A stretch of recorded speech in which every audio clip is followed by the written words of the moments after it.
two Gemaras, two locations we're going to need. We discussed last time. Do we need it inside? I don't know if they have. Do they? They don't do. Safari does not do Tosafos in English, correct? You're not sure. Okay. So we started something a few weeks ago, and it's all tied into each other. I told you we could spend the whole year on this 7 lines of Gemara. That's how serious it is. So what we said a couple weeks ago, which was relevant, was this: that the Jews entered into Israel, and the first year they went into Israel, they entered on the 10th day of Nisan.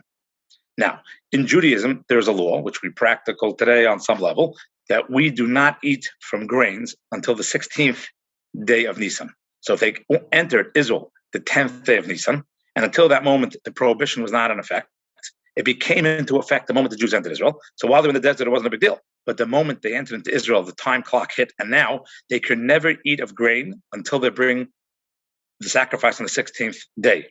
So those first 6 days, they now had a problem, because as soon as they entered, the prohibition took place, and the permission, something like that. So all the grain, as soon as the Jews entered Israel, all the grain became prohibited. And the only way to make it permissible is in 6 days from now, when they're going to bring that special sacrifice. What do we do nowadays without the sacrifice? So that once you enter, then you don't need the sacrifice itself. If you do the sacrifice, then as soon as the sacrifice does it, everything becomes edible. If you don't have a sacrifice, like we don't have today, we wait for the next day. You lose 24 hours. In today's grainage, with the silos being full, thank God, we're not in a hunger, not that big a deal one day. But that's what happens. So what happens is every year on the 16th of Nisan, now it's the 17th because we don't have a sacrifice. So this day starts the clock that everything now prior we're allowed to eat. But it means what? But now everything being produced now, we cannot eat for a full year until the next year. So you're going to walk into a bakery in downtown Brooklyn, in somewhere beach, Florida, and sometimes they're going to say, this stuff is called yoshon, yoshon. I don't know exactly how to spell it.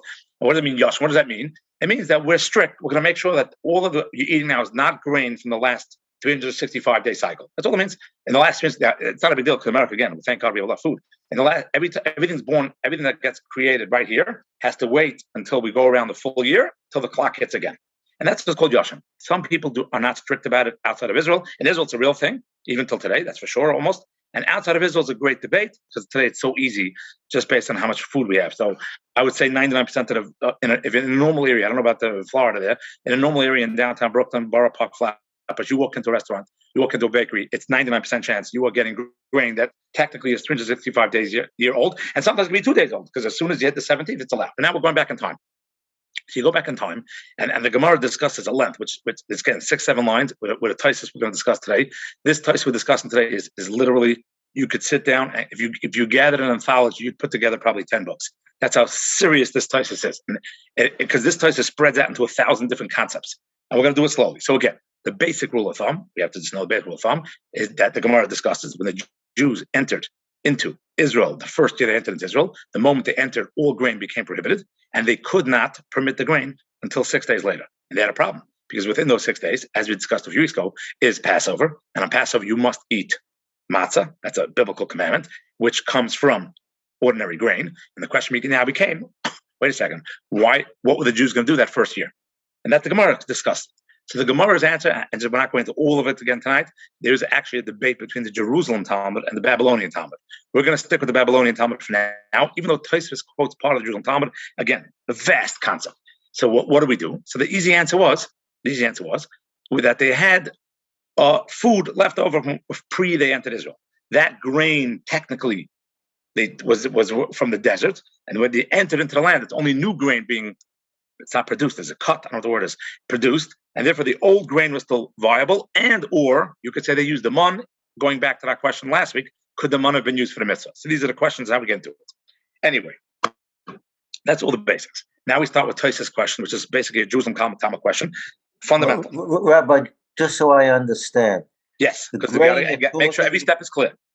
The grain you're talking about is only grain that grows in Israel. That is a debate that goes back to the 1600s. The Talmud does not seem to differentiate between grain in Israel and grain outside of Israel. But that's the question how you learn Talmud.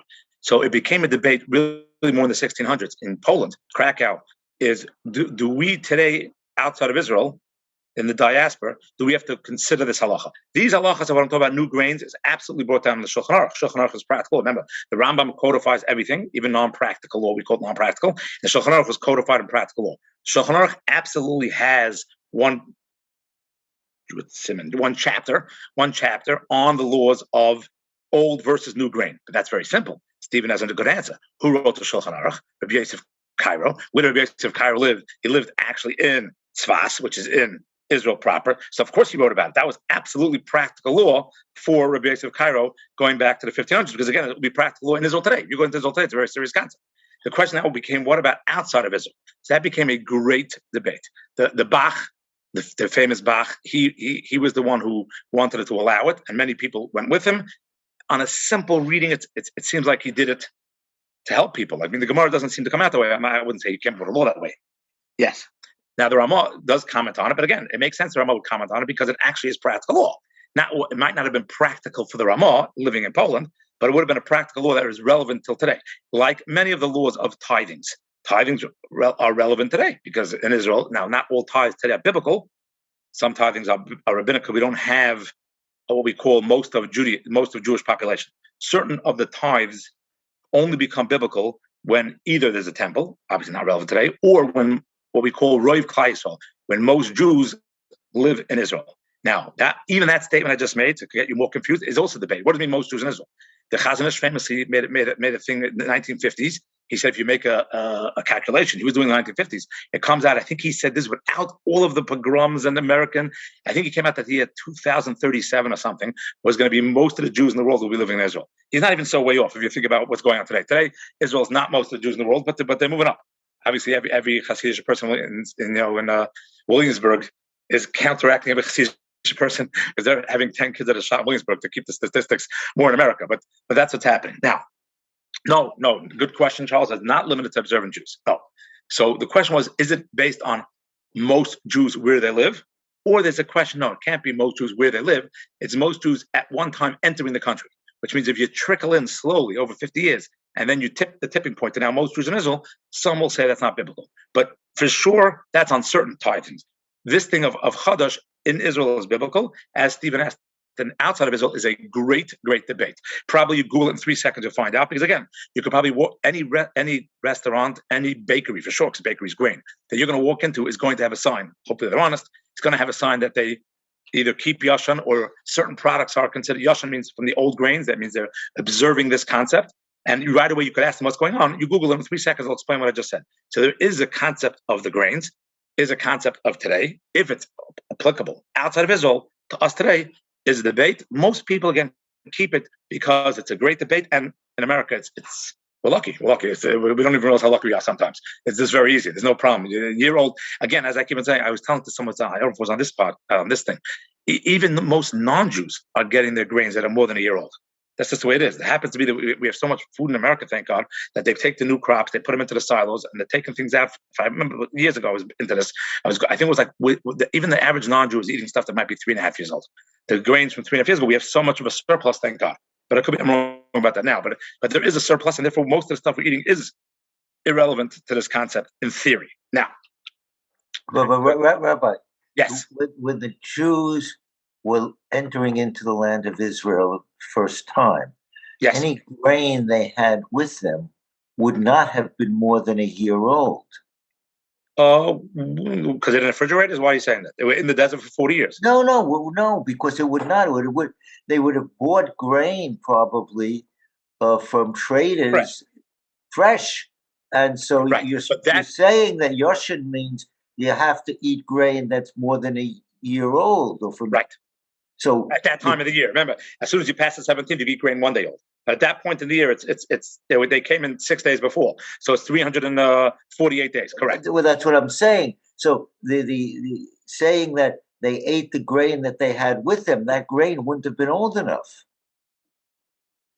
Right, but that grain, since it was the Talmud discusses, yes, very good. Since that grain was cut prior to them entering Israel, it wouldn't have been under that prohibition. The prohibition starts possibly from the moment it's being cut. So when they walked in, all the new grain wouldn't have been good, but all the old grain would have, yes, been allowed. And the old grain, which they would have, like we said, bought from non-Jews, would have been fine. It would have been okay grain because the prohibition doesn't begin. And when it begins, it's from the cutting. So all you have to do is walk in with already cut grain and you might be okay. Okay. Right. Now, the problem is, Stephen, the problem with walking with already cut grain is this is the problem. You're coming into Israel. You now cross. Now everything starts. And you have grain with you. That's fine. That grain is not an issue of old grain, new grain, because it was cut prior to this, you walking into the land. The problem is that grain is also not potentially watched for matza. And when you want to have matza grain, there's a separate law. That's where it gets funny. Okay. In order to have matza grain, you need grain that was watched from the time it was cut as well. So now we have a either or. When you cross the boundary, you either have grain that you existed that you bought from the non-Jews. That's good grain to eat as far as eating, but won't be good Passover night, because Passover night, what we call in America for the rest of this conversation, shmura matzah, right? What's the word shmura mean? Shmura means I think you use guarded. I don't know. Again, English can go either way. It's either guarded or watched. What do you mean guarded or watched? So one explanation is it's watched from being chametz, but that's I would say 99.9, unless you have serious OCD, most of the matzah you're buying is matzah. It's called matzah because it's not chametz. So what do you mean I need special shmura matzah? Special guarded matzah? 99% of the matzah I have is automatically watched from not being chametz. It's flat there. So the word shmura, which is a pasuk in the Torah, you need to be guarded, has two, not necessarily disagreeing. You might need both.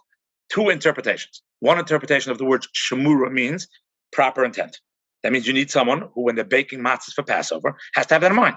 When you get matzah on today, 3 months before, I don't know exactly when the bakeries open up, you go into the store and you buy matzah. When the guy was baking that matzah, he was buying matzah for you on the end of January. He's not buying, that's not called Pesach matzah.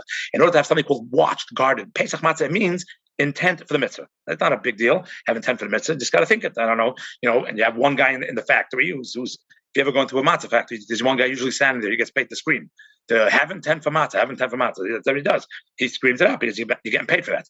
The other interpretation of the word guarded means it needed a special guarding. Again, what that means, intent or from anything, from the moment it gets cut. So as soon as they cross the border, now the chodosh issue begins. So any new crop that they want to cut and guard, they have a problem of it being new crop. Can't use new crop because you need 6 more days. Anything they took along with them has an issue because even though that's not a problem of new and old because it was done here, the problem is, wait a second, it wasn't guarded correctly. You have to assume, we do assume, that the average non-Jew, when he's cutting grain and making matzah, was not having in mind for the Jews for their Passover Seder. That did not happen. So now they had a problem. They crossed the border, 10th day of Nisan, 5 days from them is going to be Passover night. They don't have what to use for grain. And that the Talmud begins discussing. What are they going to do? They have a biblical obligation. That's going to be important. A biblical obligation for the positive commandment to eat matzah. And they have a couple of negatives here. Either they don't have what's called kosher matzah, kosher but not kosher shmura matzah, or they have prohibited grain from the new crop. Here goes Tosafos' bomb question. A classic Tosafos question. Tosafos is, I'm going to tell you before, Tosafos is going to ask a question, give 2 answers. The question itself is worthy of 5 books. Each answer probably worthy of 5 books. We're going to do it slowly, and we're going to try to be methodical. So this is Tosafos' question. We have a general concept in Judaism. We observe it all the time, and it's called asay doicha lois asay. That means when faced with an obligation, positive obligation, that the only way to fulfill the obligation is by transgressing a negative prohibition. We say positive beats negative and do it. Fulfill the positive, don't worry about the negative. A basic example is we wear tzitzis. We wear special tzitzis. Biblically, you're supposed to have wool tzitzis. But if you have wool tzitzis, sometimes you have linen clothing. Tzitzis means the strings. That's called klayim. You're not allowed to have klayim. The Gemara will say, no, positive beats negative if there's no other option. You could always say, what do you mean? Just make the whole clothing from wool. That will be discussed. But in general, we have a general rule in Judaism. I say positive beats negative. Again, a lot of times it's not going to be practical, but when there's a situation of positive versus negative, we say do the positive, avoid the negative. So Tosafos has this question. Tosafos is a bomb question, again, which might be a Jerusalem Talmud question. Says, wait a second, what's our problem here? They're crossing the border. Right now, all new grain is going to be prohibited. Why is it prohibited? Because it's new grain and we need 6 days. We don't have 6 days. We only have 5 days till Passover night. And we have a biblical obligation to eat matzah. So I have a simple idea. Biblical obligation to eat matzah is called a positive obligation. The commandment is positive. You shall eat matzah on Passover night. What's chodosh? New grain. Do not eat from the new crop until you bring the sacrifice, which means positive versus negative. Very simple. what they should have done is they should have crossed the border, made homemade matzahs from the new grain. You're not allowed to eat it? Yeah, but for the mitzvah, you eat it. Would they eat it for 8 days of Passover? No. Oh, it depends if you hold 8 day Passover as a mitzvah. We're not discussing that. But for the first night of Passover, what's the whole big deal of the Gemara? Why is the Gemara saying, what did they do? What did they do? What did they do? I said what they did. They took a kazayas of matzah. That's the mitzvah. The kazayas is the mitzvah. They take one, let's say this is a kazayas. They take this amount, biblical obligation. Yes, while they're eating it, would they be violating a negative commandment? Yes, sort of. But we don't care because you're allowed to violate the negative to fill the positive. It's not a big deal. So just take the positive commandment and push it. It's called push aside. Push aside the negative commandment. Big deal. What are we sitting for the last 3 weeks discussing this question? There's no big deal. The positive beats the negative. Now, if you had other options available, maybe not. But they had no options available. They just crossed. There's no such thing as kosher matzah, we just said.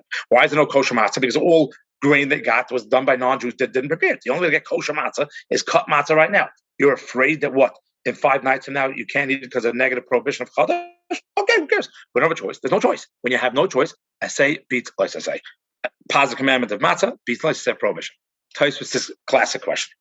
Okay, so Tosafos now has this bomb question, which again might be a Jerusalem Talmud question. Tosafos is going to give 2 answers. First answer is going to be an easy one. I'm not saying it's accurate. We have to figure it out, how it works. Tosafos has a new concept. He says like this. No, by the way, Tosafos says this with no reasoning. He just says, by the way, I want to tell you something. There's a caveat. Is that the word, a caveat? The caveat in the ruling that I just told you. I said in general the rule is, which is true in general, the rule is, I say a positive commandment pushes aside negative prohibition. Is that equally always every positive versus every negative? So Tosafos comes up with a ruling, which again needs a source, and it's discussed again. Every line here in this Tosafos is 5 books. And Tosafos is a new concept. A positive commandment that was given prior to Sinai does not push aside a negative prohibition that was given at Sinai. Okay, not sure why. Matzah, when were the Jews commanded a matzah? Obviously prior to Sinai. 49 days for sure before, because they were still in Egypt. They were commanded to have matzah that first night. Is that called the last night, I think. Last night in Egypt, the Jews ate matzah before they left Egypt. And it's the Torah, Hashem commanded them to eat matzah. As we've discussed sometimes on this class, is that we have 2 reasons why we eat matzah by the Seder. We eat matzah by the Seder for the energy fields of the Jews eating matzah in Egypt before they left. And then we have, when the Jews left Egypt, famously on their shoulders, they couldn't make bread, they made matzah. So there's really two types of matzah. We're eating matzah with 2 ideas. The end of the last night of slavery, which was a commandment. And then when they left, they couldn't fill it up. But in the end, since there was a commandment, an obligation to eat matzah prior to the giving of the Torah, giving of the Torah happens 49 days later, for some reason, again, Tosafos says it a fact, that type of positive commandment, I'm going to say the words now, debatable, is not strong enough, I don't know if that's the right word, to push aside a negative commandment. So we go back to the original question. Tosafos says, well, I got a question. My question was, let the Jews cross over, and right now they got no matzah, no choice. Let's make matzah right now, even though it's going to be prohibited because we have 5 more days. So Tosafos said, well, who cares? Positive puts off negative? No. Positive matzah will not push off negative of prohibition. We're stuck with what to do, and therefore we're going back to the Gemara's question of what they do here. What did they do? How did they do matzah that first night? We could not have answered they did matzah anyway by pushing aside the prohibition. That is answer number 1. Here goes Tosafos' second answer, which is what we need to, as much as we're concentrating now, we're going to go up the brain cells a little more in a second. The Jerusalem Talmud, now again, Jerusalem asks, why did they not eat matzah from the new crops? Why did that word is essay, positive commandment of Eretz Israel matzahs, not override? Okay, I said push aside, the lois essay, the negative commandment of chodosh. My question. Answer number 1. Answer number 1 is an essay that was given before Matan Torah does not override an essay that was given after. Well, that's a bad word, by the way. It's not override an essay, it's override a lois essay, right? Typo in the answer number 1. It doesn't override a negative commandment. Answer number 2 is going to be genius and wild, and again, maybe 5 more classes on this. Answer number 2. Alternatively, the Chachamim decreed, rabbinic decree, which means they should have done the first kazayas on account of the second kazayas, simas harshashas. Now, what that means is this. As we said, Tosafos' question is, let's take a positive commandment and override the negative prohibition. Tosafos, that's a good idea. Yeah, I like that idea, Tosafos says. You got a problem here. What is the positive commandment on matzah on the first night? So we're going to go, in this class alone, we're sticking with Tosafos. You already see where we're going to go with this the next couple of weeks. This is absolutely one of the, I tell you, massive discussion on these 6 lines of Tosafos. Tosafos is learning, on some level, let's do this. We said before. This is a kazayas matzah. You have to eat this much on Passover night. If you're really religious, you got to eat this much. If you're really crazy, you have to eat this much because that's how people get kooky on Passover night. But let's assume, I'll do what my friend told me. He's a grandchild of the Chavetz Chaim. He used to say, the Chavetz Chaim used to say, just the palm of your hand. So now you have like this. You have to eat this amount of matzah. This amount of matzah, when you eat it, as you put this amount into your mouth, you are fulfilling a positive commandment to eat matzah, not a Passover. You know what that means? While you're eating this amount of matzah, you can push aside. I forgot what they used on that screen user said. Push aside, get rid of, I forgot the word of, override, or push aside the negative prohibition of chodosh that you just had as they crossed the border. But the rabbi said, wait a second. That's only when the guy eats this much. Let's say the guy's not exact, he eats this much. So now this amount, that's not a mitzvah anymore. You're not eating a mitzvah this amount. You have to eat this amount. But are you going to eat that exactly amount? No, because you ever try to break a piece of matzah to an exact size? If you can, you are a magician. Right? You know when you break the matzah, there's no such thing as breaking matzah. That doesn't work. So you're going to land at eating potentially a little more than this. And any bit more you eat from this is not the fulfillment of a positive commandment, but is yes going to be prohibited because of chodosh. So what happens is at this moment in time, what are you doing? This part, we rely on the override because we're like now. We rely on the override. But when you go to this part, you now no longer have an override. Therefore, you're being violating a prohibition. Therefore, Tosafos says, you know why everyone's busy with this? Because the rabbis couldn't get you down to this kazayas. They couldn't do it. They had no chance. Since they couldn't do it, you're out of the game. So we got two answers of Tosafos. This is, I'm telling you, I can't say famous, I hate the word famous, one of the great Tosafos in Shas that is crazily discussed. So at least we could say tonight, but as of right now, we understand this Tosafos. Tosafos had a simple question. What's the whole problem of the Jews crossing over? Now the prohibition takes place. Who cares? Positive overrides negative. Right now, crossover, make matzah, override the negative. Tosafos gave two answers. One is not relevant for us tonight for sure, is that the positive of matzah doesn't override. Most positive override. Matzah is not good enough. Matzah does not override. Or Tosafos comes up with a second teretz, which is important to us. We'll see why in 20 other ways, because Tosafos say, no, it only overrides for this amount. But as soon as you get to this amount, you can't do it. Since you can't measure an exact amount, you cannot land out relying on override. You can't rely on override if you're going to mess up. Because the moment you pass the kazayas, you're now eating prohibited matzah. You're not fulfilling a commandment. Not fulfilling a commandment and eating a prohibited. Bad news for all of us. Also, why couldn't they have just baked the matzah in kazayas-sized portions, like crackers? That's right. This big. You know what? When you make a wheat thin, it's this big. Make a matzah that's this big. Okay. Perfect answer, no? Excellent. You're excellent. I would not have answered this answer I'm going to give you right now till 2 months ago when I came up with this idea based on a mechasanach, and I'm right. I was proving myself right as going into the new book. So I'm proud of this. It's going to sound a little gross, but the fact is that when you're judging the matzah, you have to realize that what counts as what you're eating. Openly Talmudic passage, almost for sure in halacha, not brought down by the Rambam, which is weird, but it has to be, is that when you're making that wafer, you have to make sure that entire wafer you eat. If any part of it is stuck inside your teeth, which back then they had no dental, we don't know what their teeth look like. Any part stuck in their teeth does not count. So you're going to give every person has different sized teeth. So what are you going to do? You're going to start. How are you going to get this? You have to eat this much exactly. Remember, as Stephen and you agree, you can't go over it. That's prohibition. Before we get to euro, you can't do anything about it. But if you're going to make something this big, let's assume this is a kazayas plus 8% for everyone's teeth. Some people's teeth are 6%. They're eating too much. Some people's teeth are 10%, and they're eating too little. They don't have a kazayas. To make sure everyone's eating, now to make a kazayas, I will agree with you, Charles. On some level, it's possible. We're going back 3,000 years. So Stephen's with me. It wouldn't have happened. But let's assume you could actually make the amount of a kazayas. You still couldn't make the amount of kazayas that people will eat without getting any portion. Remember, as you crack the matzah, if one piece falls down, you messed up. You messed up. So it's much more difficult. Well, Rabbi, are you required to eat it or swallow it? Oh. You're saying that the requirement is swallowing a kazayas, eating it.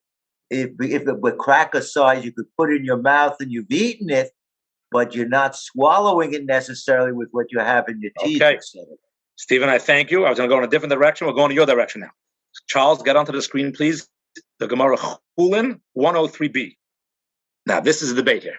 Stephen's question is right here, Talmudic passage. Now, we're discussing eating something. We don't need those details. I wonder if it's going to come up again. We'll see in a second if it comes up again. But let's read this thing. Rabbi yoshon says one is liable because now Stephen said this is by the way, what Stephen's asking is a serious question. At what point is what we're called eating? This applies to both positive commandments? When do you refer to as eating matzah? And negative commandments. When do you consider eating pig on a biblical level? Rabbinic, everything's not allowed. We know the rabbis are against everything. But let's say, for example, let's assume that Stephen is going to say that it's not considered eating on a simple level. We're going to see it in the Talmud in a second, until it reaches midway through your tongue. That's a logical thing. That would mean if you took pig and scraped your teeth with it, which would be insane, but who cares? You would not be violating a biblical commandment because your teeth. That would be using pig toothpaste. Pig toothpaste. Yeah, exactly. Would that be called on a biblical level using pig toothpaste that's not unedible? If we assume toothpaste is edible still, and it's pig toothpaste that's edible, would that be allowed? If eating is only midway through your tongue, that would be allowed. You wouldn't be able to do it with your matza. You can't have toothpaste matzah to fulfill the matzah obligation according to that. But where does it go? So here's the debate, by the way. Rabbi Yochanan says one is liable. Now, the word liable for this conversation we're having, not for the Talmud guy, is called what is called eating. It's because the Gemara before we're ignoring it. What is called eating? What is called liable, again, or fulfilling a mitzvah? What is called eating? Because his throat derives pleasure from, again, that you need a kazaya size. Liable because his throat derives pleasure. So according to Rabbi Yochanan, until it reaches throat, then we have to define what the Gemara considers throat. But obviously it's not your teeth, not beginning of your tongue, not the, what's it called, on top of the palate, derives pleasure. From, again, not for us. Reb Shlokish says he's exempt. Again, exempt means for us what's called not eating, because in order to be liable with what's called eating, we require an act of eating that contains the requisite, not nagaya, to enter his stomach. Again, we have to debate what's called stomach. And in this case, there's not an olive bulk. I don't think the Gemara, you could scroll down, Charles, because there's a debate in the Gemara in multiple places. I don't know if the Gemara number 7 is going to quote this argument. I don't remember offhand. No further. It's maybe it's just Rashi here. Now, here's what I told you a second ago. 8. Look at 8, Charles. The Gemara cites another dispute from Yachim Shlakish pertaining to the measure of an olive bulk. Rav Shimon ben Lakish says the olive bulk of which the sage spoke involving eating a measure of food swallows it. Again, has to go to the stomach, aside from the food that remains stuck between the teeth. And Rabbi Yochanan, who said it has to reach your throat, if it reached your throat and then made it back to your teeth, like an animal that chews its cud, it comes up again, you would be considered good enough, as long as it hits the throat. And that's the first argument. Number 9, which we rule like, by the way, said they don't argue about, right? Look at number 9, Charles. The Papa says, no, regard to food that's stuck between the teeth and never reached the throat, he's saying, everyone agrees that that's not considered. It's not good enough. When they disagree with regard to food that remains on the palate, which one tastes but does not swallow. Right?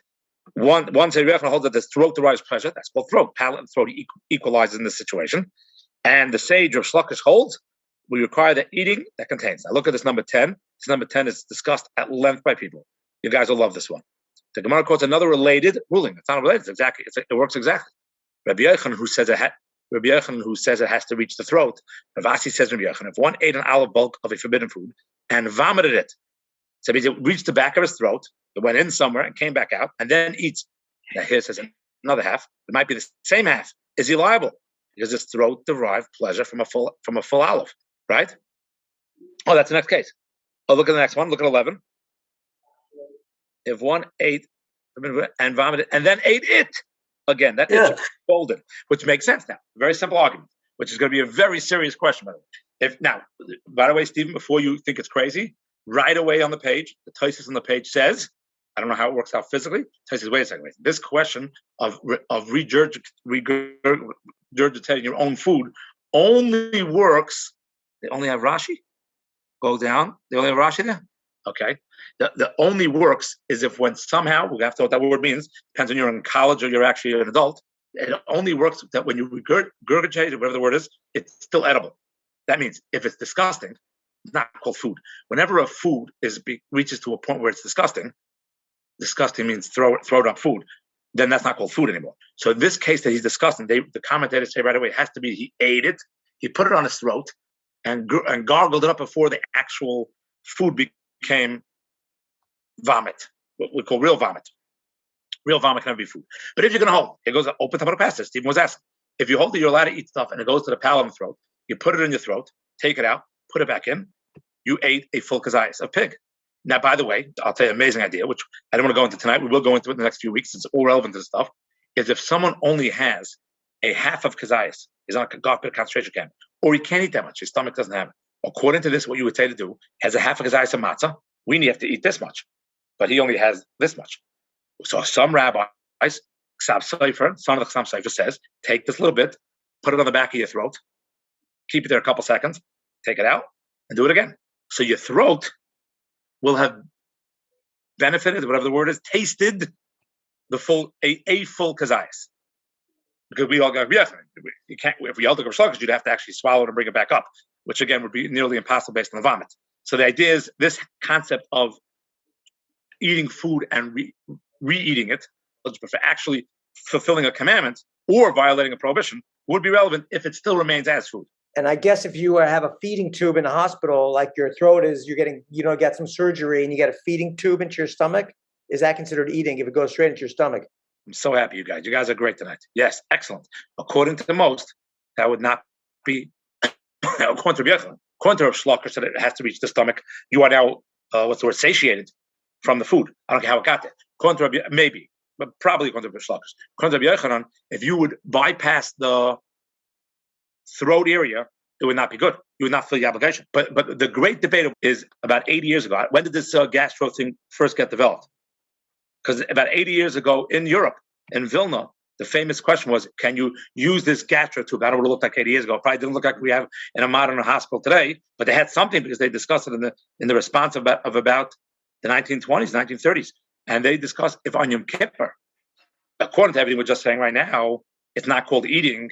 We just said if you bypass it, whatever this day, or we bypass it through your stomach, you're good to go. So you know what? Someone on Yom Kippur will say, plug him in. Plug the guy on Yom Kippur, let him eat. Who cares? It's not called eating. I mean, let him eat. It's not called eating. So it happens to be that many, that happens to be, Michael, it happens to be that Yom Kippur, just to put a wrench into everything we're discussing here, there's a problem. You know what the problem is? It never says on Yom Kippur, do not eat. Yom Kippur, it says, do not be satiated. So that's the whole problem. If not for the phrase on Yom Kippur, do not be satiated, it almost for sure is allowed because it's not called eating. But there is a problem on Yom Kippur in general. We should know the only potential problem with Yom Kippur is because Yom Kippur doesn't say about eating. The other potential reverse would be, Michael, Birkas HaMazon. Birkas HaMazon, if you remember what we say during davening, it's V'achalta, you shall eat, V'savata, you should be satiated, U'virachta, you shall bench. So what is the word you shall eat? Then you should be satiated. Is that just the normal way of doing things? Or is that, it must be that direction? Which would mean, if you plugged yourself in, any one of the plugs, veins, all of it, and you were satiated, would you be obligated to make grace after meals bench? Or no, the Torah is going in order. Eat means classic eating, then be satiated. Satisfied. Right, satisfied. So that becomes, those are the two exceptions. The grace after meals and Yom Kippur, because it's not necessarily, grace after meals might be about eating. Yom Kippur does not say about eating. It says don't be satiated. That would be a problem. But on a regular situation, I'm assuming that they have not given any food. It's just like, you're right. It's only ensure. It's not even real food, half the stuff. So you would not be. And again, I don't know. Probably like this. I'll tell you what it comes up, Michael. I'm making this up, but it's in the back of my head somewhere. Let's say you found out that the ensure, not ensure that you're drinking, the ensure that you're plugging in is made from pig fats, which probably has come up this question. I have it in my head somewhere. Or any other non-kosher food. Would you be allowed to do it? So many rabbis, I would say nearly all, would say, wait a second, you're taking non-kosher stuff. What are you doing with it? You're plugging it in? Who cares? That's not called eating. You're not allowed to eat non-kosher food because that's the command, don't eat. 99% of the eating prohibitions and obligations are based on eat. The exceptions, as I said, might be grace after meals, and is for sure is Yom Kippur, where it says don't be satiated. But other than that, then you'd be allowed to do it, which would mean any by the way, that's the question that people have with vitamins. If you have is there such a thing as kosher vitamins? Now, vitamins becomes more of a problem, just to scare you, because after a while, vitamins, at a certain point, if everyone's doing a certain thing, it can be considered potentially a new way of eating. Potentially, it's a great debate. Many rabbis are lenient on vitamins. Many rabbis are not. Many rabbis are. And by the way, most of the medications does come with pig fat, as far as I know, right? The wrapping, we call those things. Right, the gelatin, right? That's the what's the gelatin? It's the cover of it, right? So that's the gelatin. I'm assuming is non-kosher. Everyone agrees. So the question is gelatin in that form, whatever form that's now called, and you're not technically eating it, but you are putting it on your throat? Does that be called eating as well? That's a great debate on vitamins, aspirin, all this type of stuff. By Google will come up in 3 seconds. No, but if you put it through your stomach, or as Michael's saying, through your nose, because it's not in gelatin form, whatever that means, then almost for sure you'd be allowed, except for potentially Yom Kippur, except for potentially grace after meals. And it happens to be, it says when you eat non-kosher food, the word is it stuffs up your heart meaning your spirituality. And one of the famous questions is, if you ate it because you were forced to, for example, God forbid someone was dying, and they said the only way to survive is eat pig. So of course you tell the guy eat pig. Would that create that after effect of stuffing up? And it happens to be, you look around, there seem negatively a lot of Talmudic passages that seem to stress, even under duress, even when you're allowed, even now you're allowed. If God forbid someone's dying in the desert, we don't allow to eat pig. He should be eating pig. They say it still affects this pathway to God, this energetic field. So I don't know. So some people, because of that, will be very strict on the gelatin stuff. That's not a law strictness. That's a spiritual aura. What do they call these things? The light around you. So some are strict because of that. We're going to continue this the next couple of weeks. Because you see, we're starting this now. Stephen already brought down what's called eating. So we went to that Talmud passage, which is going to be relevant. We have to discuss if the kazayis is the only part of the mitzvah. We're going to have to discuss other methodologies. Again, as I said tonight, the only way to use this non-kosher matzah would be if you have no other options. But the rabbis over the past 500 years come up with different options. We have different ways that, wait a second, put the matzah this way and you'll avoid the prohibition, fulfill the obligation. So why is Tosafos even asking this question altogether? We have a good way. They could have done the matzah through plan X, plan Y, plan Z. For next time.